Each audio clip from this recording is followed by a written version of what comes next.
উষসী মানেই বিটিএস ভক্ত, এবং সেই বিটিএস এর এই জার্নিটা বেশ কিছুদিন আগে শুরু হয়েছে তোমার, কয়েক মাস আগে। কিভাবে এই জার্নিটা শুরু হলো?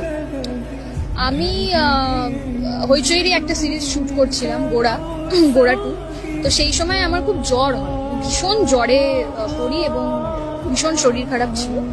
তো তখন একটা নিউজ আমি এরকম সোশ্যাল মিডিয়ায় স্ক্রোল করতে করতে দেখি যে জাংকুক নাটু নাটু গানের সাথে এসে লাইভে নাচ করেছে, এবং সেই মানে নিউজটা ট্রেন্ড করছে। এবার আমি না জানি জাংকুক কে, না জানি কিসের লাইফ কি, আমি পুরো ব্যাপারটা জানি না। তো আমি সেই লিঙ্কটা খুলি এবং খুলে আমি জানতে পারি যে জাংকুক হচ্ছে আমাদের বিটিএস এর the most popular member of BTS, এবং সেখান থেকে আমি জাংকুককে দেখা শুরু করি, জাংকুক সম্পর্কে জানা শুরু করি, এবং জাংকুককে জানতে জানতে কিছুদিনের মধ্যে আমি বিটিএস এর দুনিয়ায় প্রবেশ করি, এবং এখন আমার গোটা পৃথিবীর প্রায় সবটা জুড়েই বিটিএস রয়েছে। তো মানে এটা নিয়ে বলতে শুরু করলে আমি বলতেই থাকবো, আমি থামতে তো পারবোই না। কিন্তু 2023-এর যদি কোনো ঘটনা আমাকে বলতে হয় যে হ্যাঁ আমি ফাইনালি বিটিএস আর্মি হয়েছি, ভীষণ কাছের বিষয়টা।